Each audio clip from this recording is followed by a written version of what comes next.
levantar su mano o escribir las preguntas que tengan en el chat y las leeremos cuando terminemos.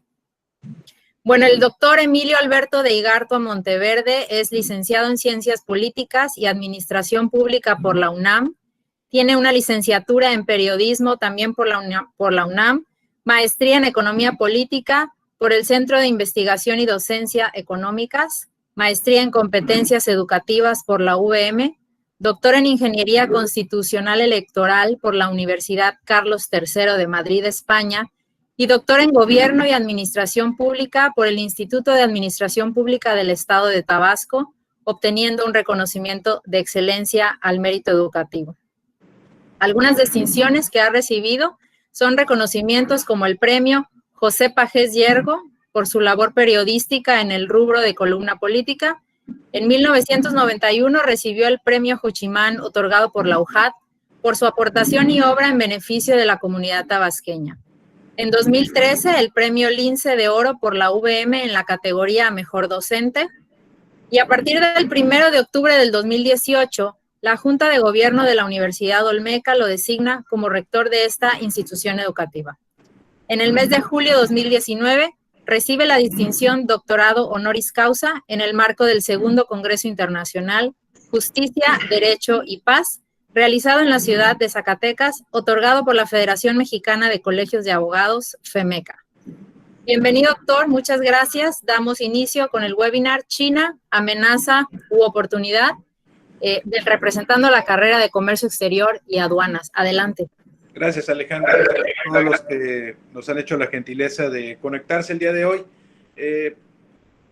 Algunas veces uno dedica a alguien lo que hace, los toreros, un toro a alguna persona. Yo quiero dedicarle esta conferencia a un compañero de la universidad, a Braulio Castillo, que está pues en una situación de salud que todos queremos que mejore en razón de que se contagió de COVID.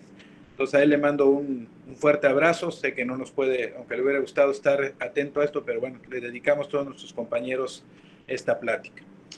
Espero que para todos ustedes resulte este tema interesante. Quiero confesarles que yo hace algunos años, cuando empezó este boom de China, me interesé demasiado en este tema. En algún viaje me encontré por ahí un libro que hablaba sobre lo que podía hacer China en los siguientes años. Estoy hablando de hace aproximadamente unos 10 años.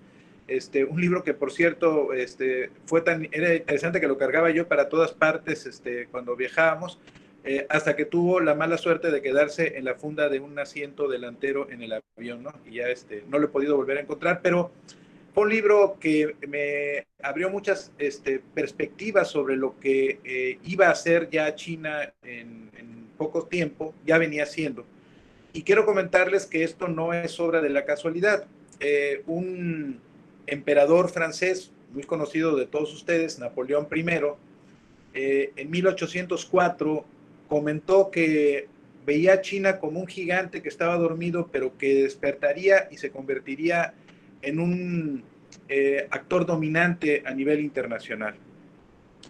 China entonces, estamos hablando de principios del siglo XIX, tenía aproximadamente 600 millones de habitantes, que son bastantes habitantes, ¿no? Pero ya tenía tiempo atrás una presencia significativa, y los que nos ha tocado, a lo mejor ya ahora no se dé tanto en el tema de historia universal, siempre recuerdo que empezábamos con Egipto, con China, con la India, esas culturas milenarias que tanto hablaban, y China, pues recordamos todo, ¿no? Esta cultura, el río amarillo, el río azul, y todas estas dinastías que en un momento determinado se nos hablaban. Y China fue desde siempre pues una nación con una influencia muy significativa en las artes, en la cultura. Incluso, bueno, pues los chinos fueron los que inventaron la dinamita, aunque después el señor Nobel haya hecho el desarrollo de la misma con los propósitos no precisamente muy, diríamos, plausibles. Y bueno, quizá eso hizo que con todo el dinero que ganó por la patente de la dinamita, pues se creara la fundación que le da el premio a distintas personalidades de distintas áreas del conocimiento. China es un país amplísimo en su territorio, pero lo paradójico del caso es que China siempre fue una nación con muchas vulnerabilidades.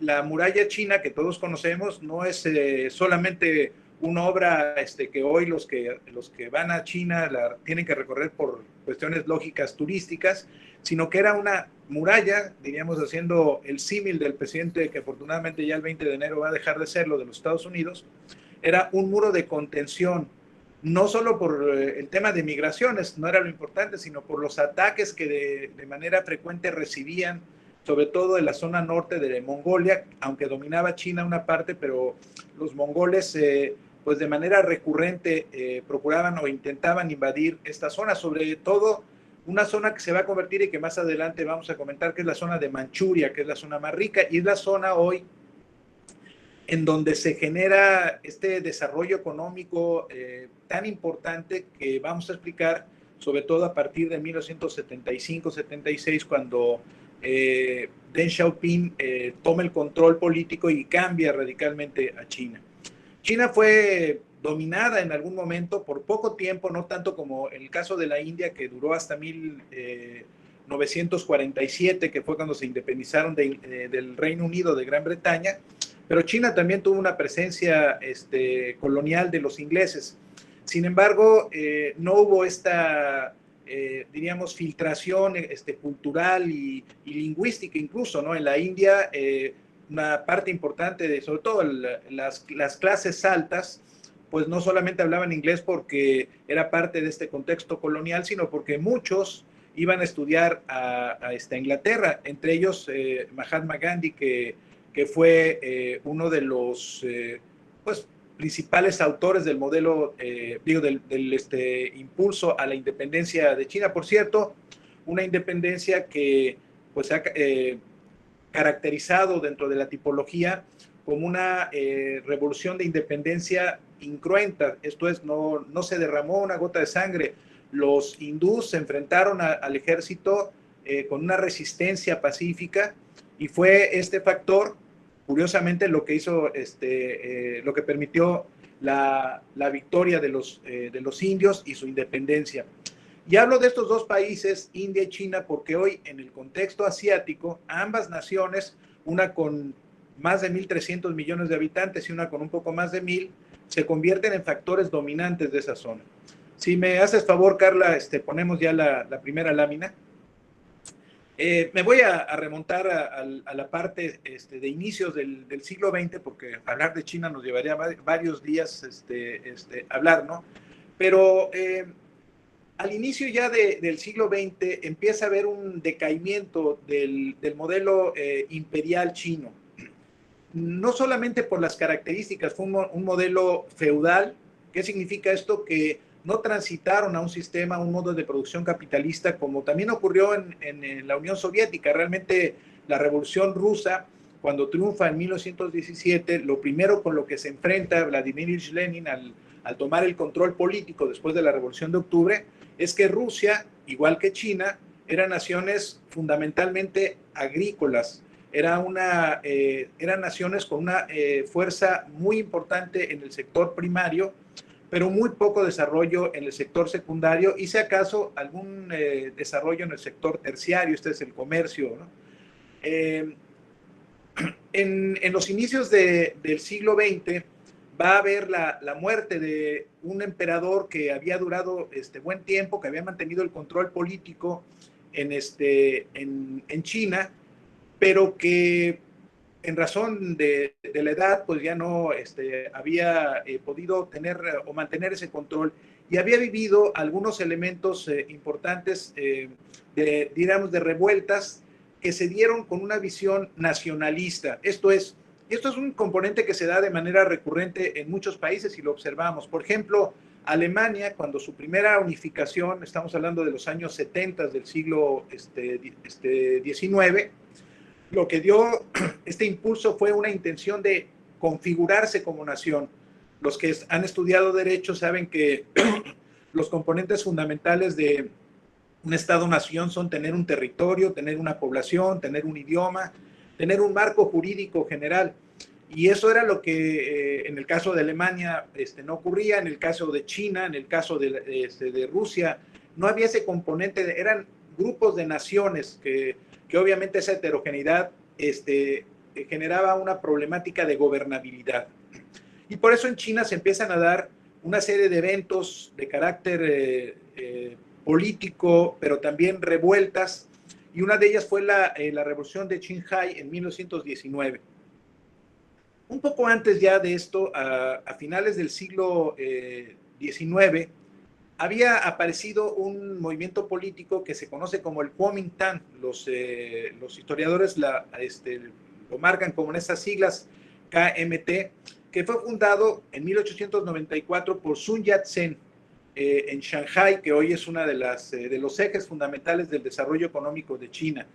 Y este partido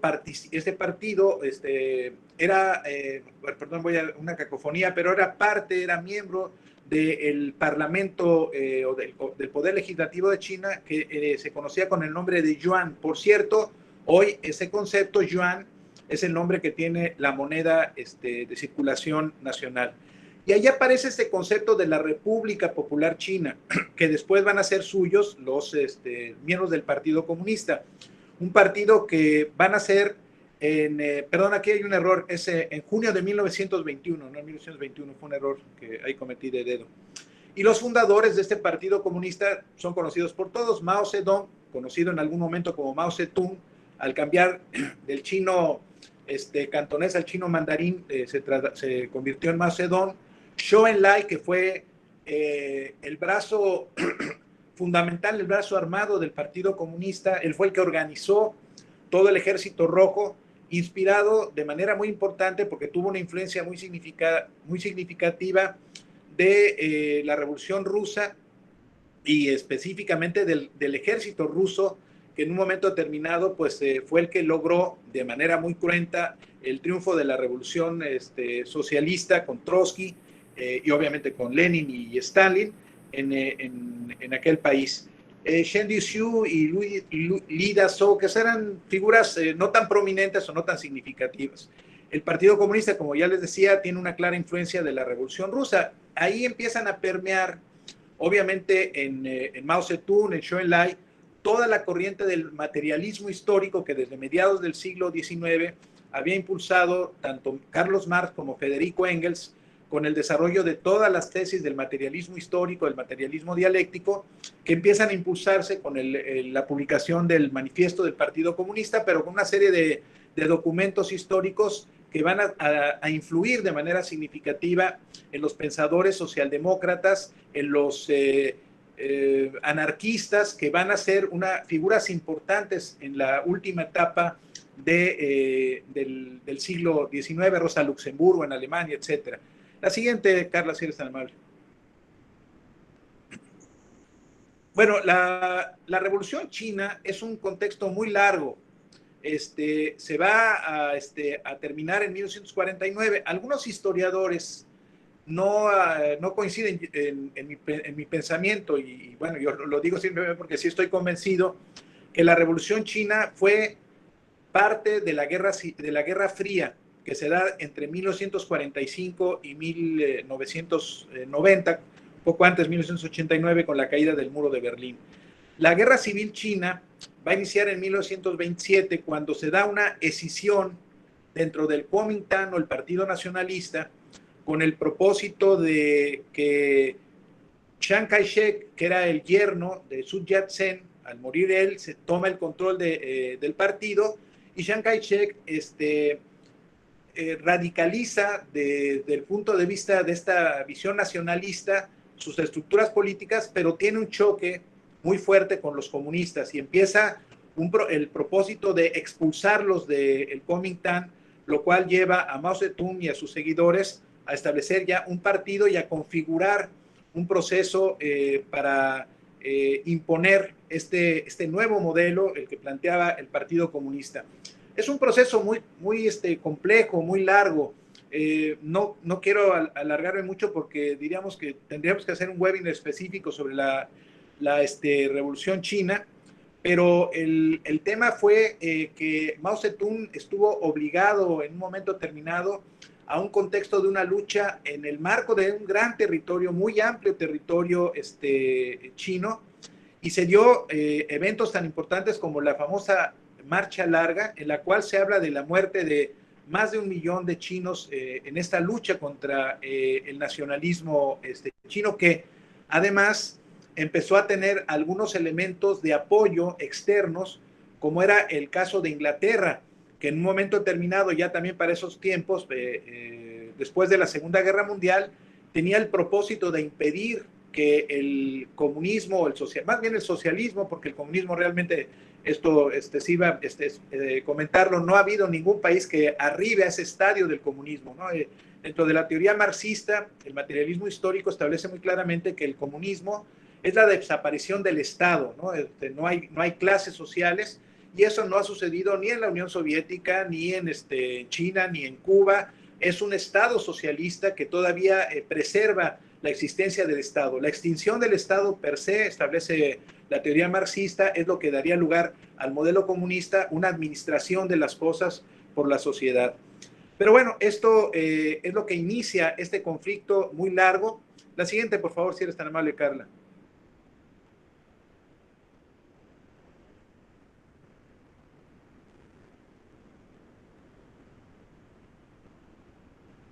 No sé, gracias. Bueno, entonces este conflicto va a tener un largo periodo, como ustedes ya podrán observar, pero se va a insertar también en el contexto de la Segunda Guerra Mundial.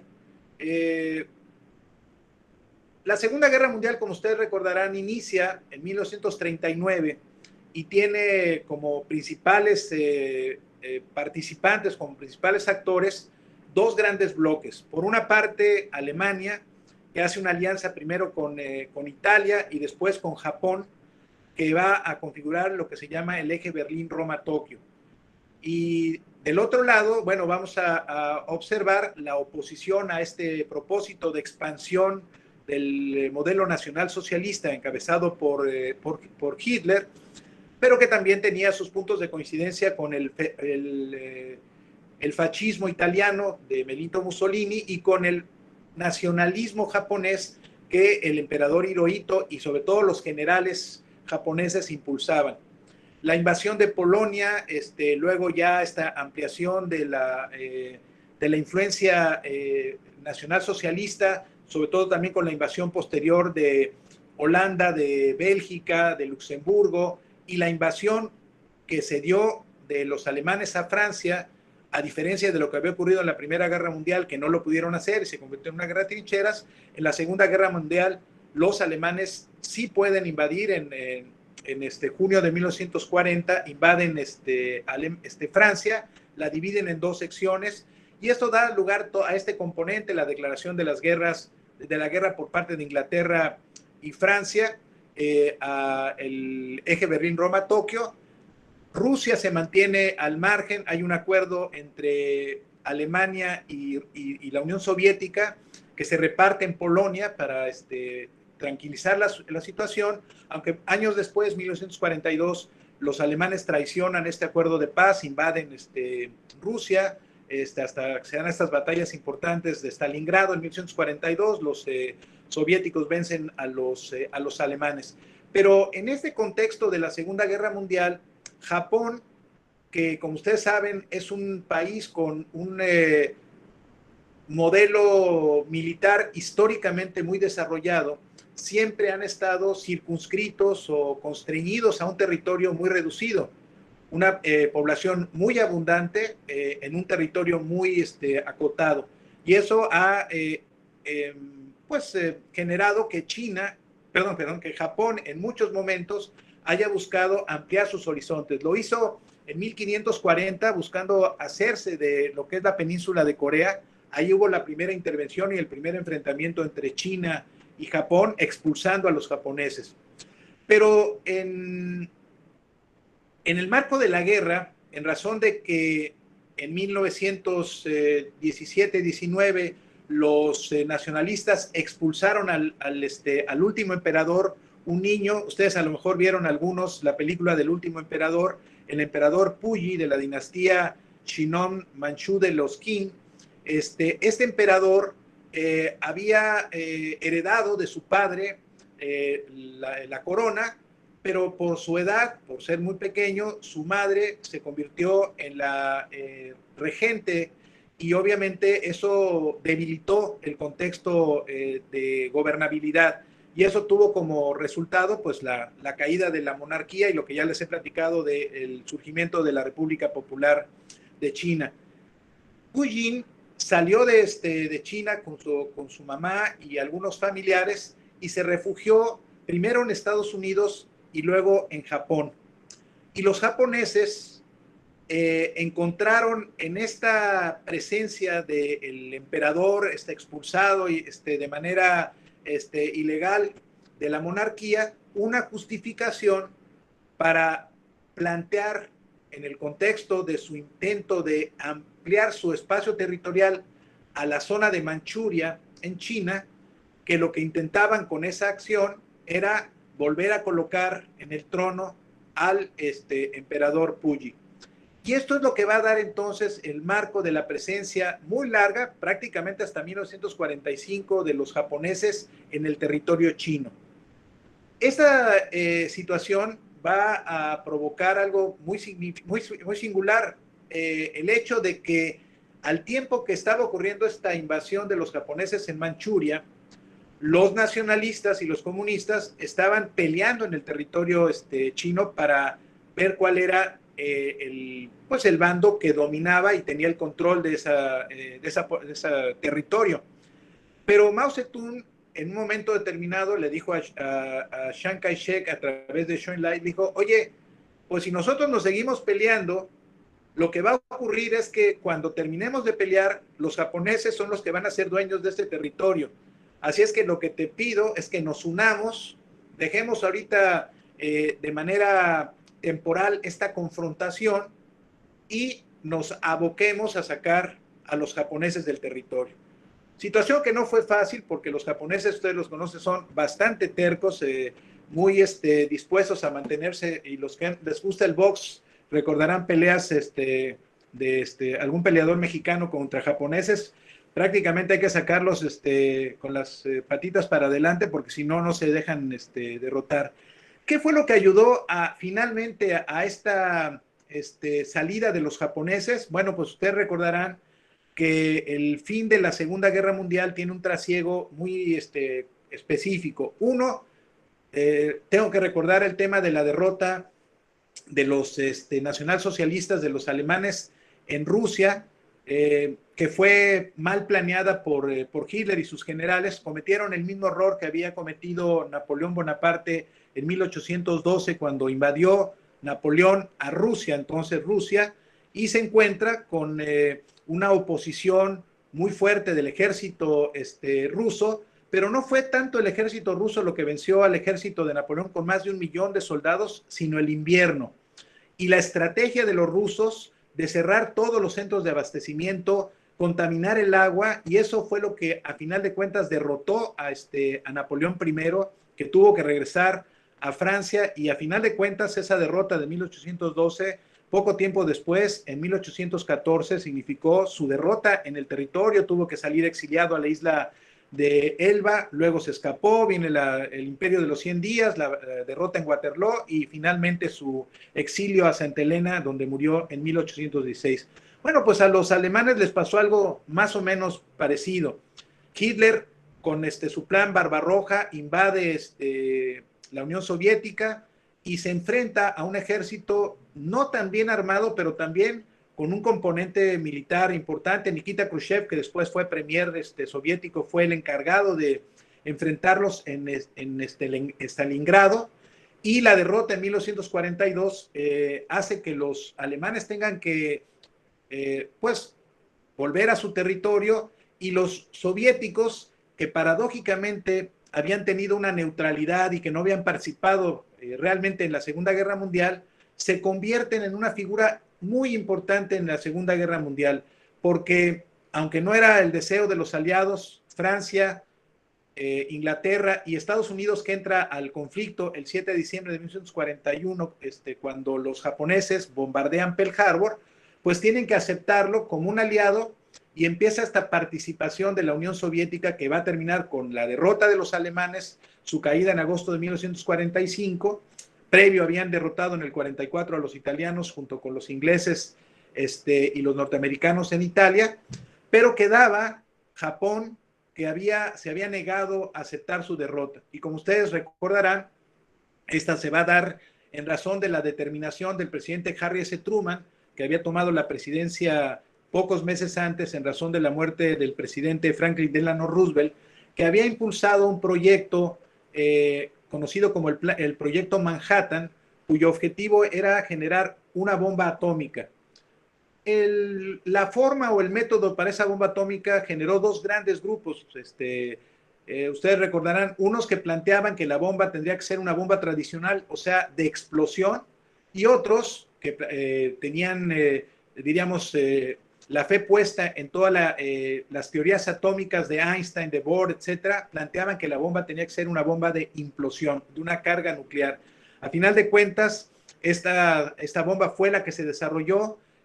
Hubo experimentos en Chicago, en algunas zonas de Arizona sobre esta bomba y se pues aplicaron en agosto de 1945. La primera, el 4 de agosto de 1945 se llevó esta bomba a Hiroshima y 2 días después a Nagasaki, lo que provocó que el 9 de agosto los japoneses capitularan y firmaran un acuerdo de rendición con los norteamericanos. Y esta razón pues fue lo que permitió que China se desalojara por los japoneses y ahí volvió a darse ya con mucha más intensidad la revolución china entre el Partido Nacionalista, el Kuomintang, y el Partido Comunista. Esta es toda la participación. China en la Primera Guerra Mundial realmente no tuvo una participación importante, fue aliada del eje. El eje en un momento determinado era no el eje actual, eje Berlín-Roma-Tokio, sino los países integrados por la Unión, por Rusia en aquel momento, Serbia, Francia, Inglaterra y al final Estados Unidos, que entró, recordarán ustedes, ya en 1917, y esta entrada en la guerra de Estados Unidos, en la Primera Guerra Mundial, tuvo que ver precisamente con el triunfo de la Revolución Socialista de 1917. En la Segunda Guerra Mundial, pues tampoco China tuvo una participación significativa porque pues estaba en este conflicto interno, pero diríamos que su aporte, sin ser realmente esa estrategia en la que se había pensado, fue distraer o cuando menos obligar a los japoneses a que parte de su ejército no estuviera concentrado en la Guerra del Pacífico, que fue la que se desarrolló el general MacArthur ahí por parte de los Estados Unidos, y eso ayudó en mucho al general MacArthur a tener este contexto. En el caso entre la Primera y la Segunda Guerra Mundial, pues China vive todo este contexto del enfrentamiento entre el nacionalismo y el comunismo. La siguiente, por favor, Carla. Bueno, pues viene el fin de la guerra. China comunista triunfa. Mao Zedong llega a Pekín, hoy Beijing. Se instaura el gobierno del Partido Comunista Chino y Chiang Kai-shek, como parte, por eso les comento que esto es parte de la Guerra Fría, es beneficiado de un plan que deriva de la Segunda Guerra Mundial, precisamente impulsado primero por el presidente Truman, que se llama el Plan Truman, y luego por el presidente Dwight D. Eisenhower, que fue el jefe de las tropas de ocupación de las fuerzas aliadas, fue la cabeza importante en aquel famoso día D, la invasión de las fuerzas inglesas y norteamericanas a Normandía, y que fue parte importante de la derrota de los alemanes junto con el avance de los soviéticos. La doctrina Truman tuvo dos componentes muy importantes, uno de carácter militar y el otro de carácter económico.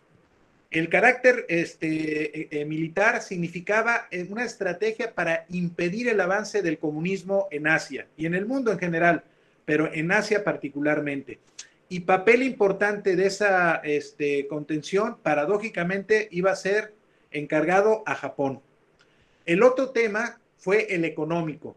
Es un plan Truman muy similar al plan Marshall que se había implementado para apoyar el desarrollo de los países que habían sido afectados durante la Segunda Guerra Mundial en Europa, sobre todo tratando de evitar un nuevo conflicto armado, y por eso ese acuerdo, ese plan Marshall, apoyaba a Francia, a Alemania, a Bélgica, a Luxemburgo, el área de Benelux, y a Holanda, o a los Países Bajos, perdón, y a Italia, que después van a ser estos 6 países, van a ser los que van a crear lo que se llama primero el mercado, bueno, primero el Euratom, la Asociación de Países para la Producción de Energía Atómica, supuestamente con propósitos pacíficos, la CECA, que es la Comunidad Económica del Carbón y del Acero, y finalmente va a ser el impulsor de la creación de lo que conocemos hoy como la Unión Europea, pero que nace como el Mercado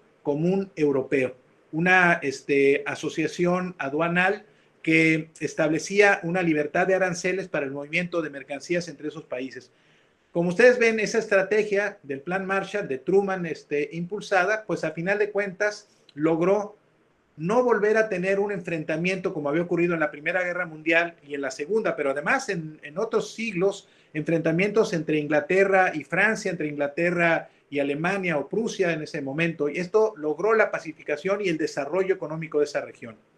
Bueno, el plan Truman para Japón fue ayudar económicamente a esa nación que había sido, pues no solamente afectada por el lanzamiento de 2 bombas atómicas, sino también por la desmovilización de su ejército, por una serie de restricciones.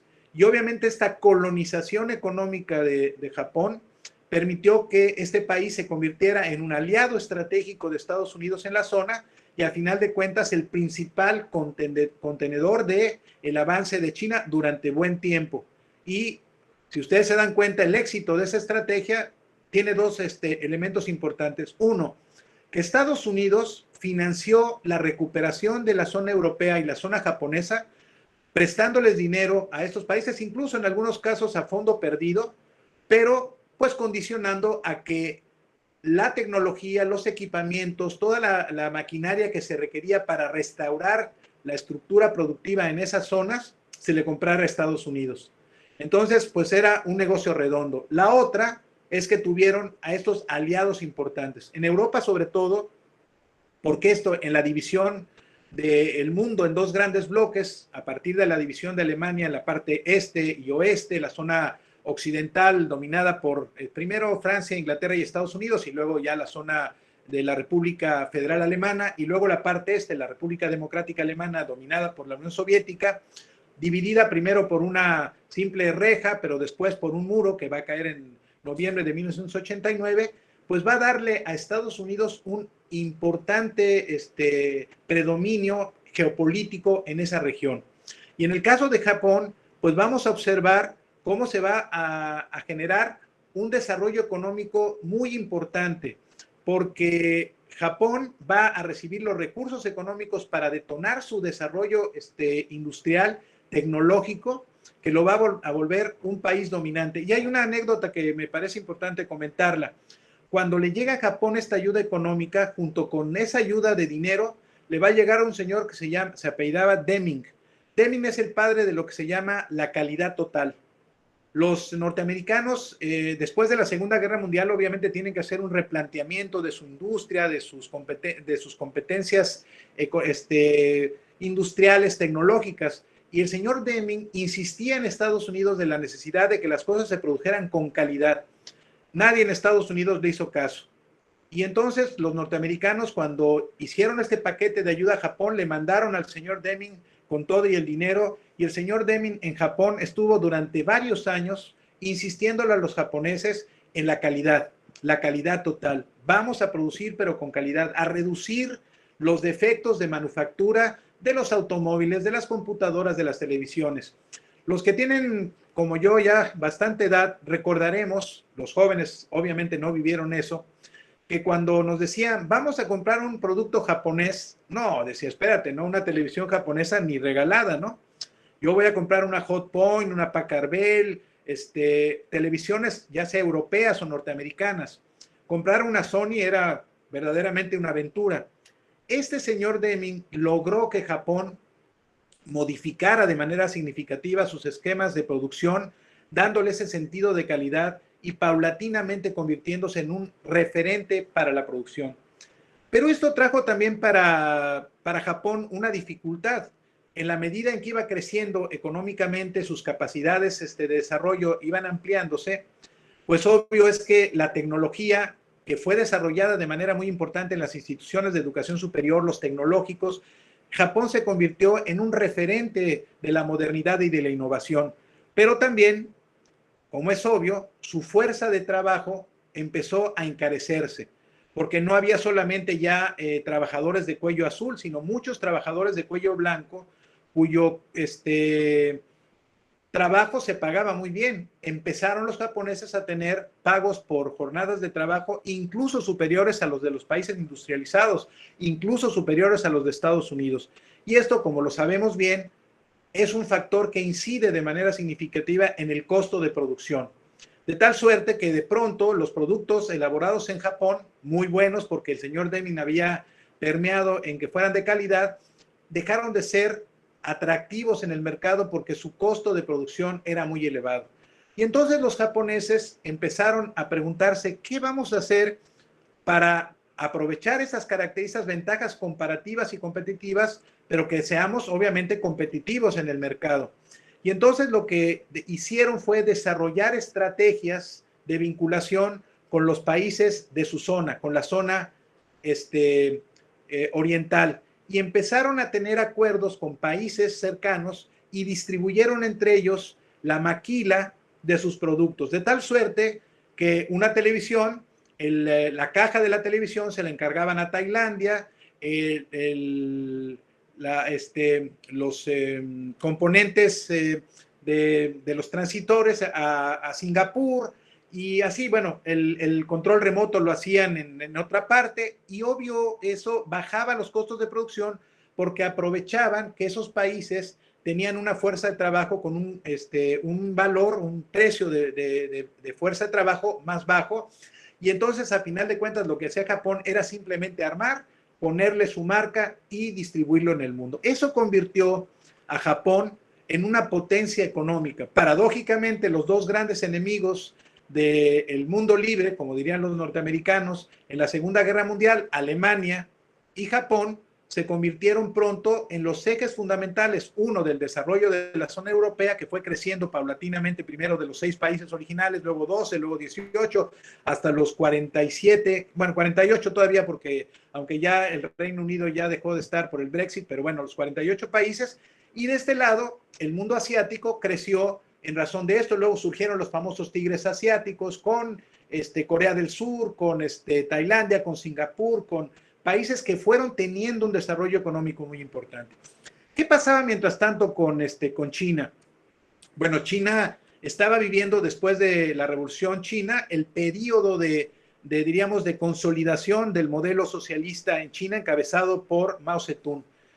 Mao Zedong tenía una relación muy claramente definida con la Unión Soviética. Desde el inicio de la revolución y hasta 1945 pues, había establecido esta relación con José Stalin, que les había compartido estrategias como los planes quinquenales, que todavía son vigentes en China, ya no en la Unión Soviética, no en Rusia, y China y Mao Zedong plantearon en un momento determinado que era necesario transitar a un modelo de desarrollo industrial, porque China era un gran país, pero seguía siendo un país fundado principalmente en el sector primario, agricultura, ganadería, pero no había transitado a este sector de la industrialización. Y entonces Mao Zedong toma una decisión fundamental, que es este tránsito hacia la industrialización, como lo había hecho con el plan económico Lenin al inicio y luego lo había consolidado de manera muy eficiente José Stalin, al que podemos criticar con todos sus conceptos de tiranía, etcétera, pero logró Stalin entre 1926 y 1935 un desarrollo económico de la Unión Soviética que lo colocó pues en la posibilidad, como sabemos ya, de participar en conflictos bélicos como la Segunda Guerra Mundial. Esta visión de Mao Zedong era lógica, pero a final de cuentas chocó con la realidad y fue muy costosa. Este tránsito hacia un mundo industrializado le costó 11 millones de vidas a China. Murieron de hambre una gran cantidad de personas porque en esta transición hacia una economía fundada en el sector industrial, en el sector secundario, costó esa cantidad de personas y lógicamente también un desgaste muy significativo para China. Bueno, pero China continuó en este proceso, recompusieron algunas cuestiones, pero también es importante señalar que la relación entre la Unión Soviética y China dejó de ser tan tersa o tan armónica como se había dado, sobre todo en la época entre Stalin y Mao Zedong. ¿Por qué? Bueno, pues ahí hubo un factor importante. Como ustedes recordarán, en 1962, 2 años después de haber triunfado la Revolución Cubana en la isla, los soviéticos establecieron una alianza con Cuba, resultado en gran medida de la mala decisión del presidente Eisenhower de no darle a la Revolución Cubana el peso, y su vicepresidente, además, Richard Nixon, un anticomunista feroz, pues estableció un marco y una distancia que llevó de manera muy drástica a Fidel Castro a tomar la decisión de acercarse al oso soviético, a Nikita Khrushchev, que con los brazos abiertos, pues con la idea de tener esta vinculación con un país a muy pocas millas náuticas de distancia de la nariz de los Estados Unidos de Florida, pues resultaba muy apetente. En este contexto de la geopolítica, de la Guerra Fría, del enfrentamiento entre el este y el oeste, pues era una circunstancia muy favorable. Y como ustedes saben, la Unión Soviética no solamente apoyó de manera económica a Cuba, sino que también lo apoyó de manera militar. Y eso conllevó la llevada de misiles atómicos a la isla que fueron detectados en los primeros días de septiembre de 1962 por aviones espías norteamericanos, y esto va a dar lugar a este conflicto conocido como la guerra de los misiles, o el conflicto de los misiles más bien, entre Estados Unidos y Cuba en octubre de 1962, que pues para muchos historiadores, y yo comparto eso, fue casi el punto de inicio de la Tercera Guerra Mundial. Los barcos soviéticos seguían transitando hacia la isla, llevando no solamente alimentos y apoyos económicos, sino también aspectos militares, y los norteamericanos decidieron establecer un cerco para evitar este hecho. Este conflicto, como ustedes recordarán, finalmente es resuelto entre John F. Kennedy, presidente de los Estados Unidos, y Nikita Khrushchev, con la intervención muy importante de Robert McNamara, que era el jefe de Estado norteamericano, y de Robert Kennedy, que era el secretario de Justicia, y el embajador de la Unión Soviética en Estados Unidos, permitió una conversación directa entre el premier Nikita Khrushchev y John F. Kennedy, que puso punto final con un acuerdo mediante el cual la Unión Soviética retiraba sus misiles atómicos de la isla, en tanto que Estados Unidos y más bien la OTAN desviaban los misiles atómicos que tenían instalados en Turquía hacia la Unión Soviética. Este acuerdo, que evitó, a mi juicio, una guerra mundial con componentes obviamente de destrucción masiva por ya la presencia de bombas atómicas, no solo en Estados Unidos, que ya lo habían demostrado, de la Unión Soviética, que ya las habían mostrado, y de China, que también había desarrollado bombas de hidrógeno, pues obviamente permitió que se destensara la situación. Pero para Mao Zedong, esto fue una traición al internacionalismo socialista, y fue una ruptura total con Nikita Khrushchev. Se separó todo el contexto y empezaron a tener una relación muy fría a partir de 1963, sobre todo, bueno, después del asesinato de John F. Kennedy el 22 de noviembre del 63, la llegada de Lyndon B. Johnson, que trajo como resultado la presencia ya de Lyndon B. Johnson nuevamente en la presidencia como vicepresidente y ahora presidente, porque también se dio una presencia ya más formal de cuadros militares en una región cuya influencia significativa en Asia pues le ocupaba y le preocupaba a China, que es Indochina. Todo lo que era Laos, Camboya y Vietnam, que a partir de 1952-53, después de la Segunda Guerra Mundial, por la fragilidad de Francia, que aunque había sido victoriosa en la Segunda Guerra Mundial, había perdido el control primero de sus zonas en el norte de África, que se habían liberado de manera importante Libia, entre algunos otros países, pero también en Indochina habían perdido su presencia y esto dio lugar a lo que vamos a conocer como la Guerra de Vietnam, que se va a alargar hasta 1973, con la firma del acuerdo de paz entre Ho Chi Minh, el canciller Henry Kissinger, que era el secretario de Estado de Richard Nixon. Pero en todo este contexto, en esta ruptura entre la Unión Soviética y China, pues Estados Unidos va a encontrar una ventana de oportunidad para dividirlos aún más.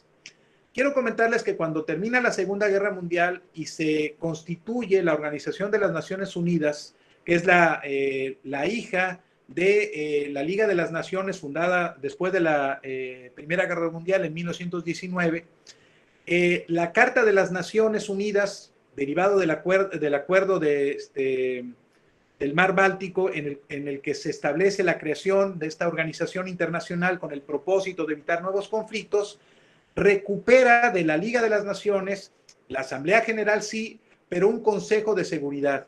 Pero el Consejo de Seguridad de la Organización de las Naciones Unidas va a ser diferente al de la Liga de las Naciones.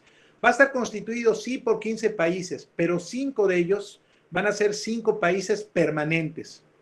Estados Unidos, Inglaterra, Francia, que habían ganado la guerra, la Unión Soviética, que también, a pesar de los aliados, la había ganado y que habían firmado los tratados de Potsdam que hicieron esta división de Alemania y del mundo.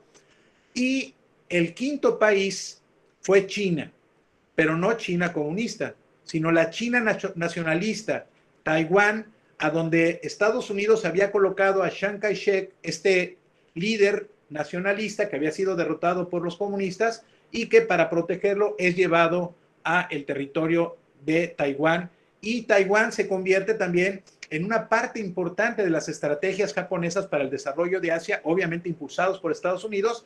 También hay que comentar aquí, derivado del fin de la guerra de Corea, entre Corea del Norte y Corea del Sur, que es resultado de este avance de China y de la influencia que tuvieron también en Vietnam del Norte y en Corea del Norte, y que dieron lugar a la división impulsada por Estados Unidos en la Organización de las Naciones Unidas, y que finalmente, en el caso de Vietnam, va a terminar esta división con la derrota de los norteamericanos, la aceptación del fin de la guerra en el 73, y en el caso de Corea del Norte, bueno, pues sabemos que hasta la fecha sigue esta división en la Corea del Norte comunista o socialista, y en el caso de Corea del Sur, plenamente identificada y vinculada al proceso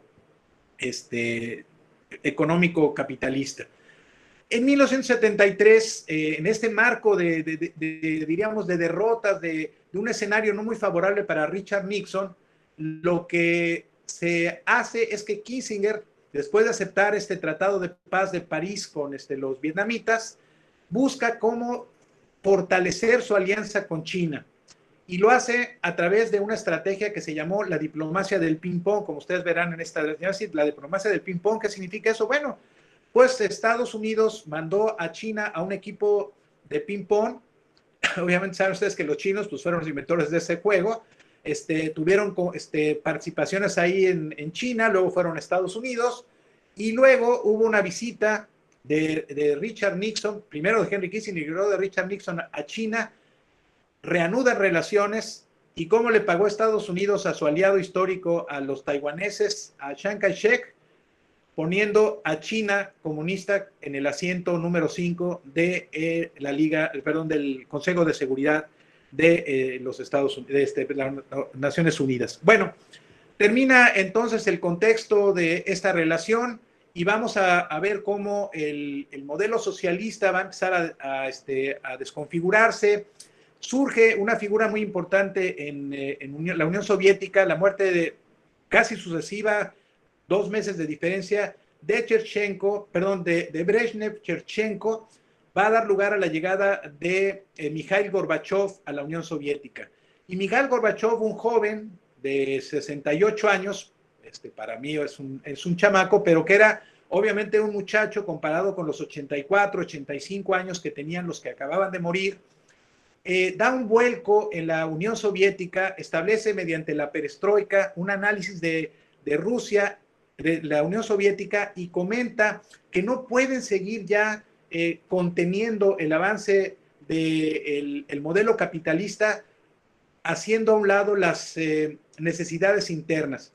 Para eso, en 1980 había llegado a la presidencia un viejo actor norteamericano que pues había sido gobernador de California y que había tenido mucho éxito como gobernador y que nadie tenía la idea de que pudiera ser el ganador, pero vence a un presidente demócrata que se ganó las animadversiones de muchos norteamericanos. Uno, porque entregó nuevamente a los panameños el canal de Panamá.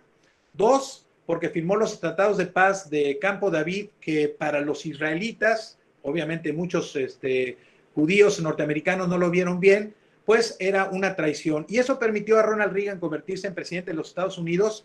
Y esa llegada de Ronald Reagan y los 8 años fue un periodo muy importante para Estados Unidos. Se dieron las famosas Reaganomics, un desarrollo económico muy importante, y viene en alianza con la señora Margaret Thatcher, que había llegado a ser primer ministro en 1978 de Gran Bretaña, impulsan este modelo que hoy hemos oído hablar de él ya no muy bien, el modelo neoliberal, que tuvo un escenario de laboratorio en Chile, con la caída, el golpe de Estado de 1973 contra Salvador Allende y la llegada al poder del general Pinochet, que permitió que Chile se convirtiera en el laboratorio de los Chicago Boys y luego impulsaran a nivel planetario todo este contexto del modelo neoliberal.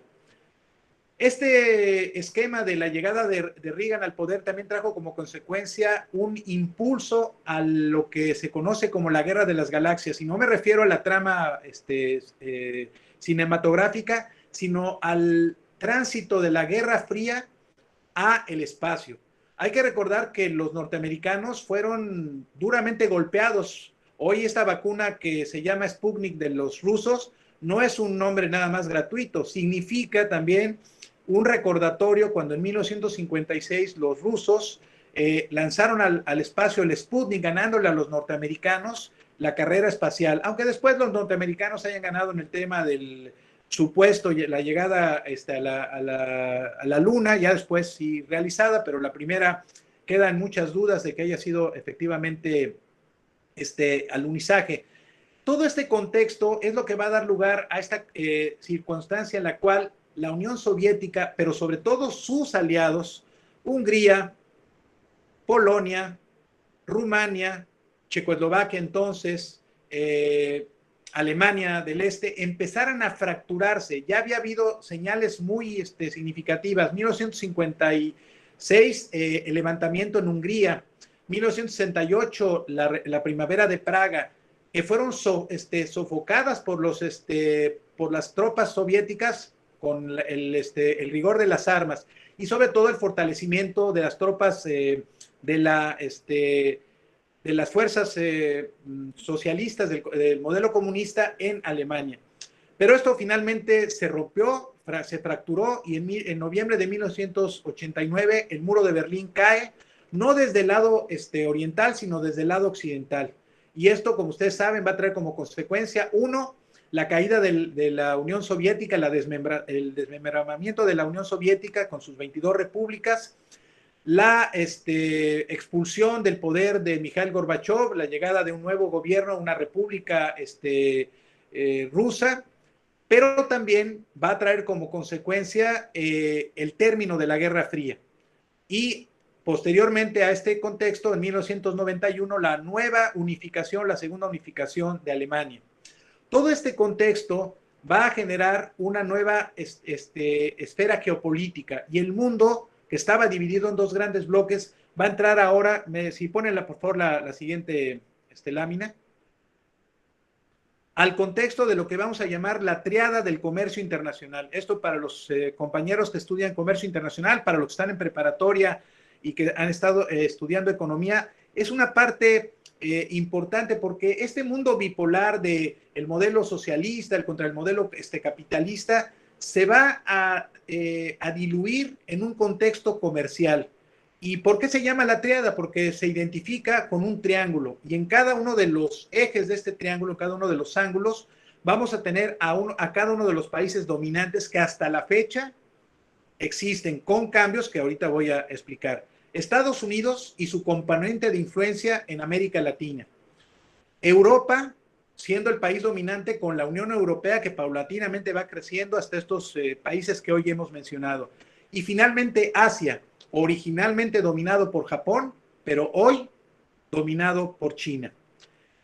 Y vamos a preguntarnos, bueno, ¿cómo es que China, que era un país que en los años 70 del siglo pasado tenía un ingreso per cápita de $240, pudo haber llegado a lo que es hoy China, un país con 800,000 millones de dólares en reservas y 240,000 millones de euros en reservas? ¿Cómo es que China se convirtió en la segunda potencia económica mundial? ¿Cómo es que durante los primeros 10 años del siglo presente se convirtió en el ferrocarril que impulsó el desarrollo? Bueno, pues esto va a empezar primero con la muerte de Mao Zedong. Y aunque hubo un proceso de transición bastante complejo, porque después de la muerte de Mao, su viuda y un grupo de ideólogos de ese movimiento trataron de mantener el control político, pues finalmente fueron defenestrados, sus radicalismos no fueron aceptados y hubo un cambio muy importante. El gran cambio en China es la llegada de Deng Xiaoping, hoy llevado con Mao al rango de deidad.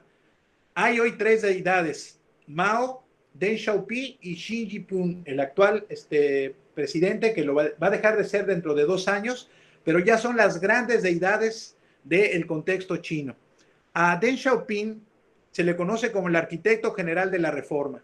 ¿Cuál es la cualidad? O sea, ¿qué es lo que hizo Deng Xiaoping? ¿Por qué logró un cambio tan radical? ¿Cómo él pudo diseñar una estrategia capaz de convertir a China en una nación tan poderosa, tan importante, y hacer realidad ese presagio de Napoleón en 1804, cuando dijo: es un gigante dormido, pero cuando despierte, cuidado con ese gigante? Bueno, pues Deng Xiaoping partía de que había que hacer cambios radicales. Obvio, no fue fácil. Las estructuras políticas de China siguen siendo una estructura socialista. Políticamente hablando, hay una estructura y había una constitución que prohibía las asociaciones políticas, que prohibía a los sindicatos, que prohibía la inversión extranjera. ¿Qué es lo que hizo Deng Xiaoping? Empezar a trabajar con una gran capacidad, con un arte político, para lograr ir transformando esas estructuras cerradas a estructuras abiertas. Y Deng Xiaoping utilizó una frase muy importante que la quiero, todos lo tengamos en mente, porque creo que a México también le serviría mucho, y al final voy a explicar por qué. Ustedes saben que las teorías confucionistas, la teoría de Confucio, es una de las influencias más significativas en China. Confucio tenía una frase muy reconocida que decía: no importa de qué color sea el gato, lo que importa es que se coma a los ratones. ¿Por qué Deng Xiaoping asumió esta frase y la hizo suya? Porque si él hubiera seguido bajo el esquema de vamos a seguir con el modelo socialista, en donde hay una evidente depauperización de la población, donde no hemos podido generar riqueza, pues esto es muy importante que todos lo tengamos en cuenta. En un país donde no hay riqueza, no se puede redistribuir más que pobreza. Y entonces Deng Xiaoping decidió que lo que había que hacer era generar riqueza. y para generar riqueza lo que tenía que implementarse era una estrategia que permitiera poder atraer a los capitales externos, impulsar a los capitales internos. ¿Qué me refiero a esto? Deng Xiaoping era nativo de una, sigue vivo todavía, es nativo de una población que se llama Yuan, en la zona costera del Pacífico, y él estuvo acostumbrado desde chico a vivir que allí habían prevalecido, no obstante el modelo cuasi feudal que había, modelos capitalistas de producción, cadenas productivas, esquemas que permitían la propiedad privada y que habían formas de poder trabajar en la producción y vender, que ya en el modelo comunista o socialista, como ya lo he implementado, que se estableció a partir del 45, pues parecían imposibles. Entonces Deng Xiaoping recuperó esto y empezó a trabajar las zonas económicas exclusivas. Y ustedes seguramente los que están estudiando comercio internacional, comercio exterior y aduanas, saben bien que en México hicimos un intento el sexenio pasado por establecer esto. Lamentablemente creo que hubo allí algunas desviaciones y algunos elementos de corrupción, pero creo que se comete un gran error si no se retoman. Esas cadenas productivas fueron las que a China le permitieron empezar a impulsar el proceso. Pero la otra cuestión muy importante fue empezar a generar confianza en los inversionistas. No fue rápido, no le estoy queriendo vender la idea de que el 76, 77 esto empezó a dar. Pasaron casi una década para que Deng Xiaoping convenciera al Partido Comunista, y no fue fácil, de que había que modificar la Constitución en algunos aspectos. Empezó a convencerlos de que había que permitir la propiedad privada de los medios de producción, que había que permitir los sindicatos y que si los trabajadores en un momento determinado no cumplían con sus tareas, podían despedirlos, lo cual obviamente era un sacrilegio en un contexto socialista de producción. Todo eso fue muy importante, pero sobre todo también, paradójicamente, un país con un régimen gubernamental socialista caía en un modelo capitalista de producción y empezó a establecer y a entender que, aunque no quisieran, tenían que aceptar parte de las teorías de la economía clásica desarrolladas por Adam Smith, David Ricardo, y que después fueron generándose en otros esquemas. Adam Smith y David Ricardo, pero sobre todo Adam Smith, en un libro que se llama La riqueza de las naciones, publicado en 1776, el mismo año del inicio de la Guerra de Independencia de Estados Unidos, habla de la mano invisible. Habla de manera, diríamos, no formal, no es que ese concepto lo maneje, sino que nos dice que el mercado tiene que regular la economía. Es una teoría contraria a las teorías anteriores económicas que decían que toda producción generaba su propia demanda. Esto es, si yo produzco 1000 pares de zapatos, va a haber 1000 compradores que los adquieran. Y eso ha quedado demostrado que no. Y voy a explicar un poquito más adelante por qué. La mano invisible es que debe haber un Estado interventor en la economía, un Estado que regule la producción, que sea el garante de que no haya exceso de productos en el mercado que no sean accesibles, que no sean adquiridos, porque eso en el mercado capitalista conlleva un exceso de demanda, significa una baja del precio. Entonces hay que regular, encontrar el punto de equilibrio. Taylor, un economista inglés, estableció esa curva en donde se encuentran la demanda y la oferta para que satisfagan al vendedor y al comprador. Ese tema lo entendió Deng Xiaoping y empezó a entender que el modelo económico capitalista híbrido que tenía China tenía que tener un Estado interventor en la economía. Y ese fue el éxito fundamental. Pero la otra cuestión es que nadie quería ir a China porque la corrupción era verdaderamente impresionante. No se podía hacer ningún negocio porque para hacer cualquier negocio había que darle dinero al gobierno, a los interventores, etcétera. Y todo ese esquema lo que hacía era no hacer atractivo al país a la inversión, sobre todo externa. Entonces, combatir la corrupción, dar certidumbre económica, facilidades fiscales. Oye, ven aquí a China, yo te voy a dar el terreno, te voy a dar facilidades con aspectos de luz, de no me vas a pagar impuestos durante determinado tiempo. Todo eso permitió que en un momento determinado China fuera creciendo. Pero algo bien importante que tiene que ver con una institución de educación superior. Deng Xiaoping entendió que para que esto funcionara, había que formar a los cuadros, a los obreros de cuello blanco. Los de cuello azul ya existían, había que formarlos. Había que crear a los especialistas en derecho internacional, a los especialistas en comercio internacional, a los especialistas en ventas, en logística, obviamente un contexto sanitario. Empezó a formar esos cuadros, muchos de ellos, y gastaron buena cantidad de dinero, formados en el extranjero. Mandaron a Estados Unidos, a Inglaterra, a muchas partes del mundo a estudiar a estos jóvenes para que fueran los que al tiempo posterior fueran los que capacitaran a los recursos humanos. Esa fue la gran experiencia y el efecto fundamental. Ahora, tengo que comentar que China es un país que, como muchos en el mundo, tienen un desarrollo dual. ¿Qué significa eso? Hay una parte muy desarrollada y una parte que no está tan desarrollada.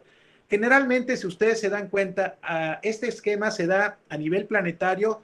La parte norte desarrollada, aquí vemos el norte, Monterrey, bueno, Nuevo León, Chihuahua, Sonora, la parte centro, la parte sur, desgraciadamente muy olvidada, con recursos económicos muy importantes naturales, pero con fuerza de trabajo muy mal pagada.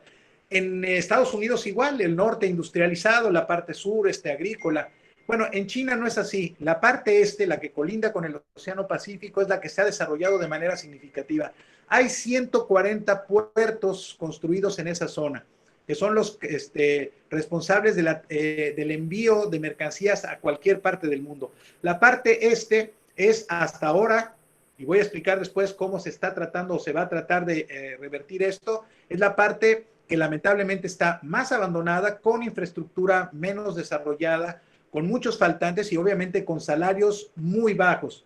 Esa parte es la que ha servido a China para hacer todos estos productos que lamentablemente también en algún momento les han generado mala percepción, porque su mano de obra es tan barata que pueden hacer productos, y su capacidad de creación es tan alta que pueden producir Virgencitas de Guadalupe y lo que ustedes quieran a precios verdaderamente no competibles con ningún otro. O sea, ningún país puede competir con ellos. Contrario, del otro lado, tenemos un mundo totalmente desarrollado tecnológicamente hablando, ciudades inteligentes como Shanghai, en donde hay edificios ya inteligentes con energías solares. Bueno, han podido tener una olimpiada. O sea, es una zona con un desarrollo, con un ingreso per cápita ya superior a los $25,000, ¿verdad? Si comparamos con los $240 de hace 40 años, obviamente observamos esa transición. La que sigue, por favor. Voy a acelerar porque ya me estoy alargando mucho.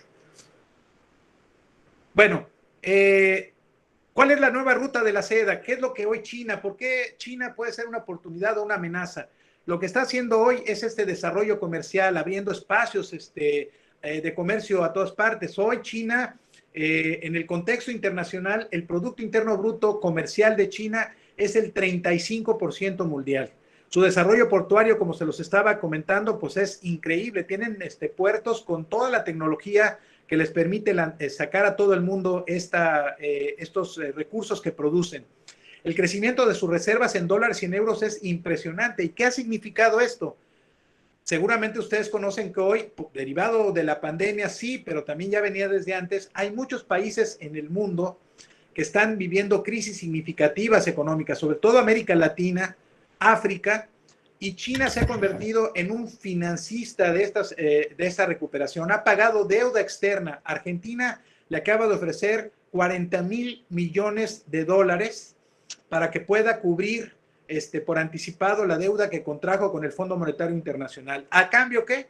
Bueno, pues China está entrando al tema del impulso al sector energético, al sector petrolero, al sector del gas, pero sobre todo garantizando la producción de gramíneas en Argentina y de carne, que están siendo exportadas hacia China con resultados muy benéficos. Lo mismo ocurre con Brasil. Brasil y China están haciendo alianzas estratégicas muy importantes que han permitido a Brasil fortalecer sus empresas aeronáuticas, el tema de la producción de maquinaria, y también están trabajando en un proyecto para la explotación de la zona del Amazonas, lamentablemente con algunos efectos de contaminación ambiental en la Amazonia que ya conocemos. Pero bueno, ¿en qué ha basado también China su crecimiento económico? En que ha utilizado una modalidad que le aprendieron a los japoneses. Los japoneses le perdieron el miedo a la devaluación de sus monedas. El yen japonés, no importa si está devaluado, a final de cuentas ese es un mecanismo, a contrario de lo que pensaban nuestros presidentes como Echeverría o López Portillo, que decía que un país devaluado era un país pobre, era un país que no tenía valor. No, los japoneses aprendieron que devaluando su moneda, obviamente hacían más atractivas sus exportaciones. Lo mismo ha hecho China. Obviamente también Japón en su momento tuvo controversias con Estados Unidos a través de lo que es hoy la Organización Mundial del Comercio, el GATT, en donde pues demandaban a los japoneses que dieran una paridad real al yen. Con los chinos también han hecho lo mismo, pero eso ha sido un mecanismo que no han podido revertir, y es parte de esas controversias y de las medidas que Donald Trump tomó a lo largo de sus 4 años en contra de China.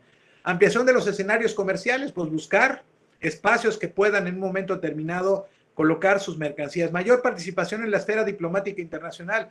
China ya es un actor influyente en la política y en la diplomacia. Su presencia militar en la zona del mar de China, cercano a Japón, a Corea del Sur, le da ya un papel estratégico en esto que el Papa Francisco hace 2 años señaló y que creo que no estaba equivocado. Estamos viviendo una nueva guerra fría. Y luego, bueno, pues el desplazamiento de Japón y de Taiwán como dominantes económicos de la zona asiática y su ampliación en los mercados internacionales. Tiene inversiones en África, en América Latina, en Europa. Y bueno, el éxito último más importante. Hace un mes acaba de lograr un acuerdo que duró bastante tiempo, en donde originalmente los actores impulsores de este acuerdo eran la India y China, pero India al último momento se hizo para atrás, pues poniendo sus barbas a remojar y pensando que China, por sus características, podría ser un dominante en el contexto interno de la India, y se hicieron a un lado, se mantuvieron ahorita en reserva, pero acaban de firmar 14 países asiáticos, entre ellos Japón, Australia, Corea del Sur, Hong Kong, Malasia, acaban de firmar este acuerdo, un acuerdo de libre comercio, un acuerdo en donde se liberan aranceles totalmente para el manejo de mercancías. Y esto le acaba de dar el golpe final a un proyecto que no sé si vaya Joe Biden a rescatarlo, que fue un acuerdo transpacífico en el que estaban Estados Unidos, México, Perú y Chile, para poder establecer una competencia con China. Pero Trump, al llegar a la presidencia, echó por tierra ese proyecto, y obviamente eso permitió a China impulsar esta estrategia. La última, creo que viene la última lámina.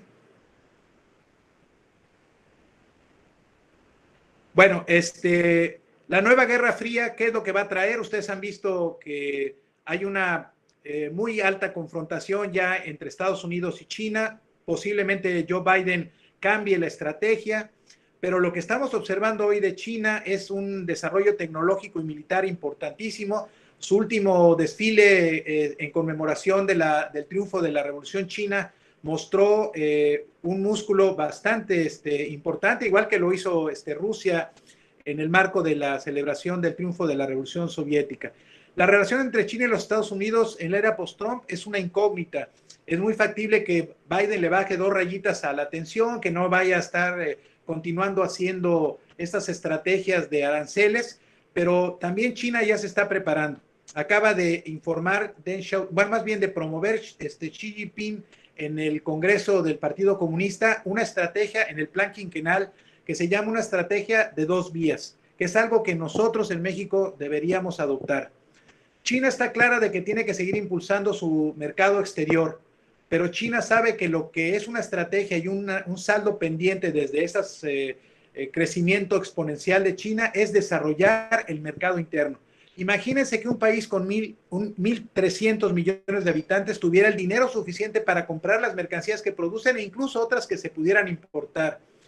Imagínense para cualquier país como México, por ejemplo, venderle 1 kilo de tortillas a cada uno de los chinos, o venderles gorras de béisbol a los chinos. O sea, el mercado chino, si se fortalece, se convertiría en uno de los mercados más importantes. Ya per se, quiero comentar, me regreso a estos 14 países que se acaban de aliar, significan, para que tengan ustedes idea, una tercera parte de la población mundial y una tercera parte del Producto Interno Bruto mundial. El papel de China en la región asiática, desde el punto de vista comercial y político, va a crecer.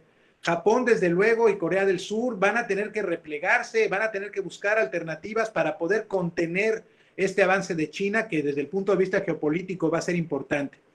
Y entonces hay que preguntarnos, ¿es una oportunidad o una amenaza? Bueno, pues para algunos países, Europa ya está empezando a establecer ciertas estrategias para contener, la OTAN está haciéndolo, pero creo que para México no es una amenaza, sino es una ventaja.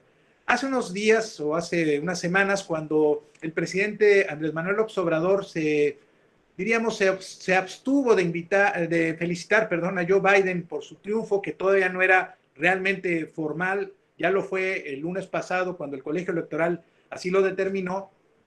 Muchos lo criticaron, dijeron, no, esto va a generar una mala relación con Estados Unidos. Bueno, ya lo hizo ahora, nunca va a quedar bien porque lo hizo diciendo que sí pide a Joe Biden que se cuide la relación respetuosa, que no haya una intromisión, que cuidemos el tema de los migrantes. Y pues no lo hizo como otros y vamos a trabajar juntos. Es una felicitación, creo que honesta, pero seria. Y algunos de los críticos del gobierno actual señalaron hace unas semanas que les preocupaba que México se estaba acercando a China.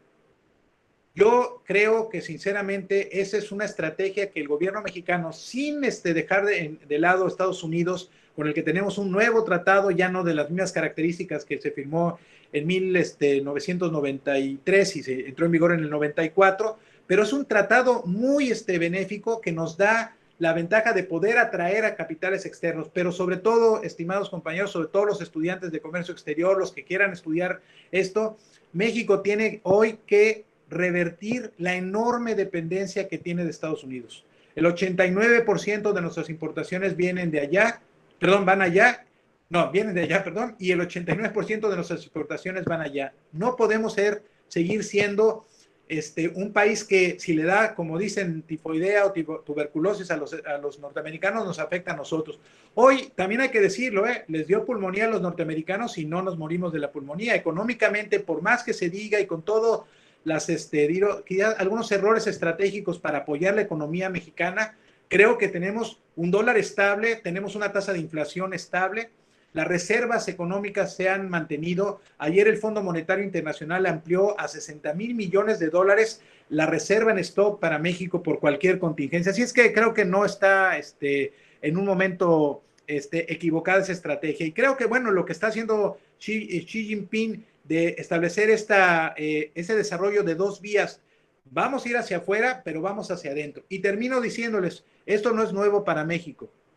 En 1929, cuando la crisis de sobreproducción que golpeó a todo el mundo, México dejó de ser factible para México exportar nuestras materias primas, nuestros productos elaborados. ¿Por qué? Porque Estados Unidos cerró sus puertas, que es lo que creo que va a pasar ahora al principio de la admisión de Joe Biden por la crisis económica que están viviendo, por el desempleo de 14 millones de norteamericanos. Y entonces, ¿qué es lo que tuvo que hacer México? Cambiar el modelo de desarrollo hacia afuera por un modelo de desarrollo hacia adentro. Industrializarse, fortalecer la investigación, fortalecer a las instituciones públicas y privadas de educación superior, la investigación. Ese creo que es el papel. Y desde luego, resalto algo que es muy importante. Lo que le ganó la posibilidad a Deng Xiaoping de hacer realidad su proyecto es convencer a los empresarios, a los locales y a los externos, de que las condiciones y las reglas en el país iban a ser respetadas y que la relación iba a ser una relación de cordialidad y de respeto al Estado de Derecho. Eso creo que es fundamental para que México pueda transitar a un desarrollo pleno y sobre todo revertir los efectos de esta pandemia que hoy nos ha afectado en todos los sentidos, desde el punto de vista sanitario y desde el punto de vista económico. Muchas gracias. Gracias, doctor, por su participación, siempre tan claro, tan preciso y tan interesante. Me gustaría darle la palabra al maestro Jesús Cuevas Ábalos. director de la Escuela de Ciencias Sociales y Humanidades, que nos acompaña el día de hoy para una pequeña conclusión. Adelante, maestro. Muy bien, gracias. Gracias, maestra. Bueno, pues no es sencillo para mí dar una conclusión a una intervención como la del rector, sobre todo por diríamos, la claridad en cuanto a las ideas y diríamos, la gran cantidad de argumentos que no dejan mucho que decir, ¿no? Pero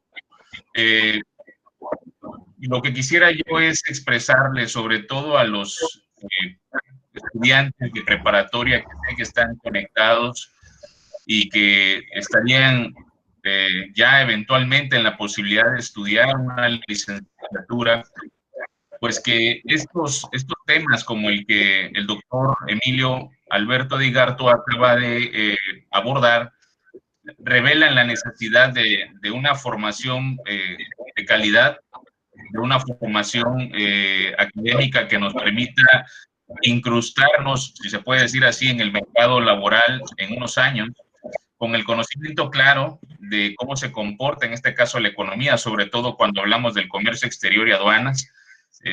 Todos sabemos que para cualquier economía es necesario que de alguna forma el recurso se mueva, y no hay otra manera de que eso suceda si nosotros no nos preparamos para poder competir en un mercado que está completamente, bastante reñido diariamente. Digo, ya el rector dijo varias cosas acerca de cómo China es un país tan fuerte económicamente el día de hoy, y en medio de ese concierto global está México y sus potenciales profesionistas de hoy y de los que egresen en unos años, y por eso estos temas son muy importantes. Así que la invitación es no solamente a que pensemos en estudiar, por ejemplo, comercio exterior y aduanas como una carrera que tiene amplio potencial,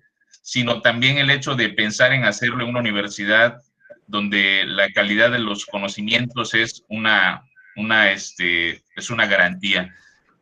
Así que pues están todos invitados a quienes están aquí representando a las preparatorias que están conectadas, a los maestras que están acompañando a algunos de sus alumnos aquí conectados. Pues muchas gracias por atender la invitación, por darse ese tiempo de escuchar a nuestro rector, y pues dejo la palabra a la maestra Alejandra. Por cierto, cualquier duda pueden acercarse. Nosotros no hemos dejado de estar trabajando, si lo podemos decir de esa manera, aunque sea a la distancia, pero estamos atentos, y el personal de promoción de nuestro campus ha estado atento a las llamadas, a las preguntas, y todo el proceso para poderse incorporar a la universidad está claramente descrito en la página, y si no, ahí están los números, los correos, pueden comunicarse con un servidor, con la propia área de mercadotecnia para aclarar cualquier duda que tengan con respecto a esta carrera y a todas las demás que tienen una amplia relación con los temas hoy abordados. Muchas gracias. Creo que me extendí mucho. Perdón. Gracias, Alejandra. Gracias, maestro. Antes de continuar con la sesión de preguntas, que tenemos algunas escritas en el chat, nos gustaría saludar a las orientadoras o las maestras que nos acompañan el día de hoy. La Miss Sonia Gómez, del Colegio Anáhuac, la Miss Lourdes Aguirre Vidal, del Colegio Americano, y también nuestra amiga la Miss Fabiola Briceño González, del Colegio México. Muchas gracias por estar aquí. Las estamos viendo y les agradecemos que nos hayan acompañado. Bueno, tenemos 3 preguntas en el chat. Vamos a leer la primera de ellas, doctor, para si nos puede ayudar a contestarla. Y la primera es, ¿qué papel juega México y de qué forma su fuerza de trabajo puede participar no solo como mano de obra, sino con conocimientos? Bueno, esa es una pregunta muy interesante.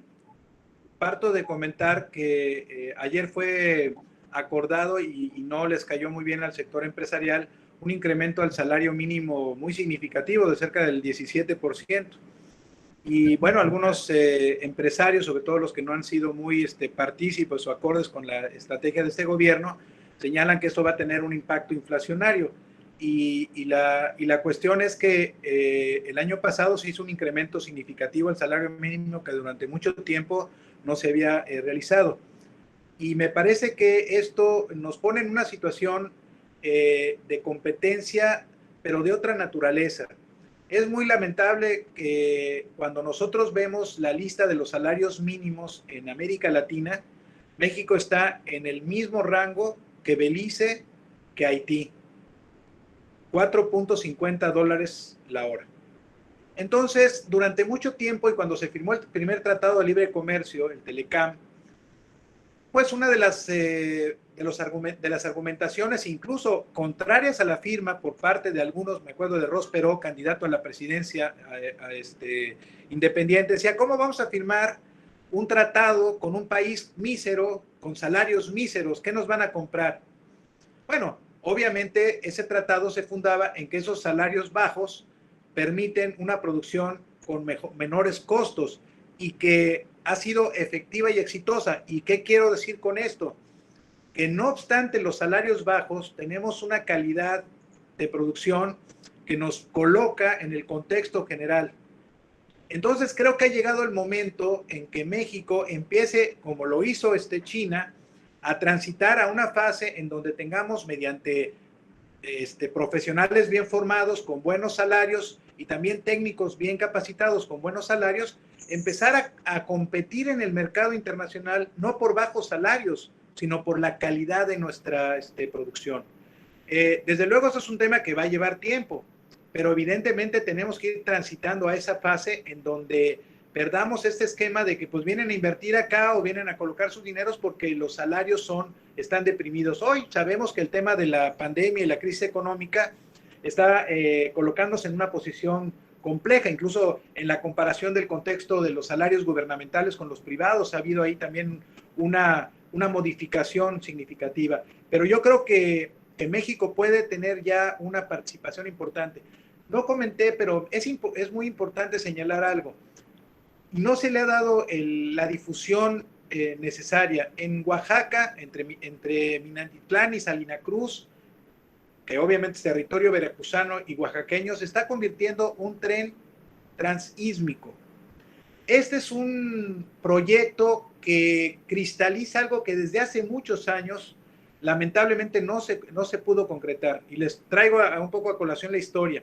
Siendo presidente Benito Juárez, después de la expulsión de los franceses en 1867, pues la situación económica del Estado era muy precaria, había que buscar recursos, y lo que planteó el presidente Juárez al secretario de Relaciones Exteriores, Ocampo, es que fuera a Estados Unidos a proponerles un tratado, el tratado McLean-Ocampo, que afortunadamente no se concretó, porque voy a explicar por qué.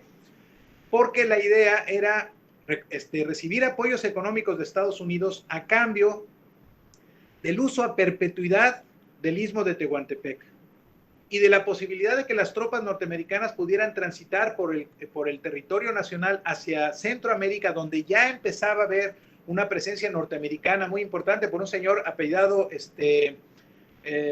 se llama este whisky? El del que camina, se me fue el nombre ahorita.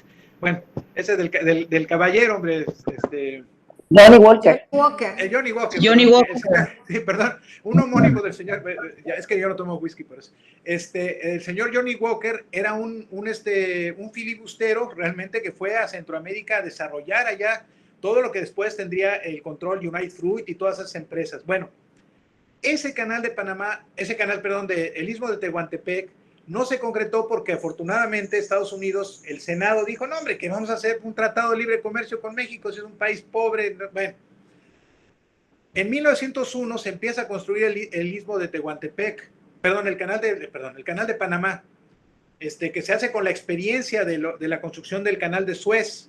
Y todos sabemos que hoy el canal de Panamá pues es el tránsito fundamental de barcos, se ha construido incluso nuevas esclusas, ahí estuvo un inversionista mexicano, Carlos de Slim, haciendo las nuevas esclusas. Bueno, el Istmo de Tehuantepec le ahorraría 3,000 kilómetros a los barcos norteamericanos y a los barcos que vienen de Europa y a los barcos que vienen de Asia, en lugar de ir hasta el Panamá y llegar traer sus barcos hacia el canal, hacia estos puertos para movilizar sus mercancías de un puerto al otro. O sea, este canal puede ser importantísimo, y les digo a los compañeros que están estudiando comercio internacional, y comercio exterior y aduanas, a los que están apeteciendo, es la enorme posibilidad, así como les digo a los que están o quieren estudiar energías alternativas o sustentables, pues ahí está el futuro del estudio. Esa es la parte en donde tenemos que impulsar. Entonces, por eso es la importancia. Y obviamente, en la medida en que esto vaya creciendo, los salarios que se puedan generar para profesionistas de esta naturaleza, pues serán obviamente muy significativos.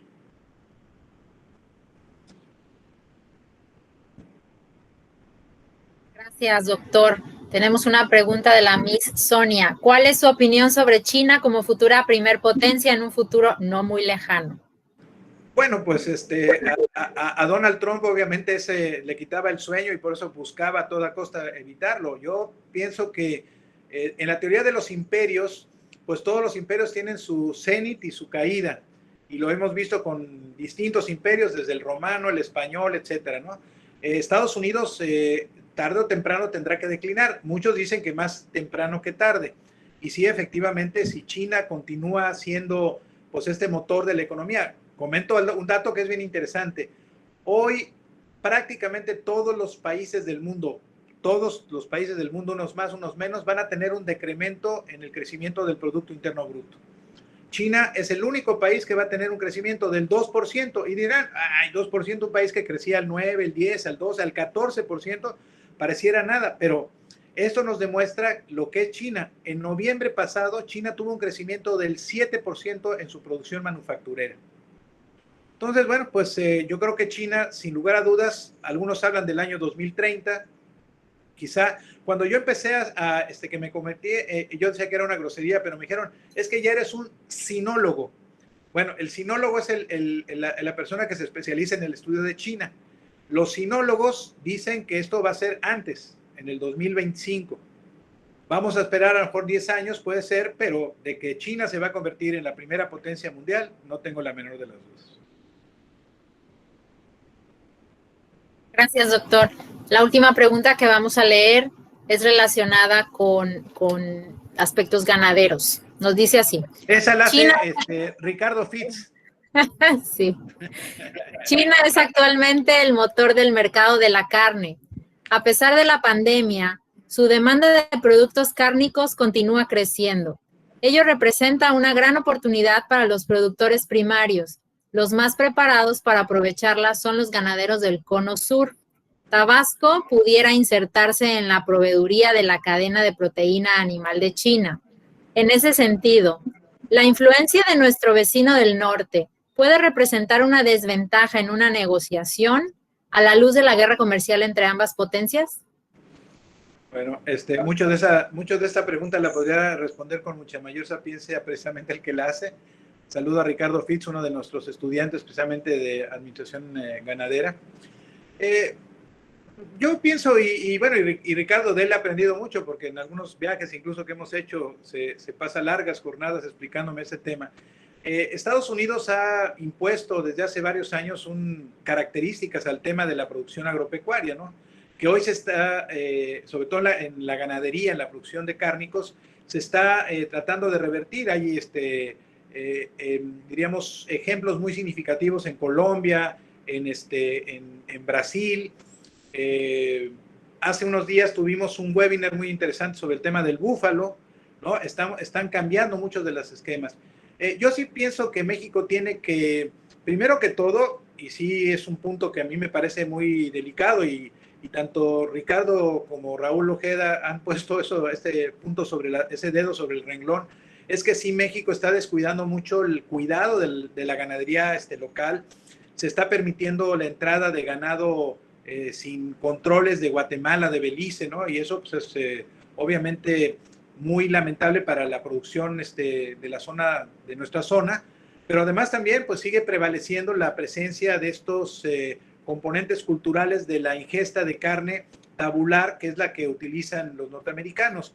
Es esta carne de forraje y no de pastizales. Hace unos días tuvimos un webinar muy interesante sobre el tema de los pastizales.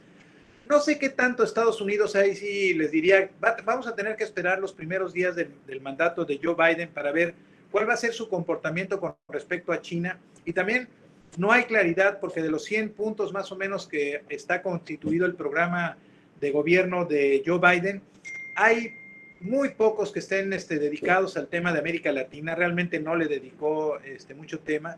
Él cuando fue vicepresidente sí viajó, conoce el contexto, pero no tengo mucha confianza de que los Estados Unidos vayan a voltear hacia su vecino del sur.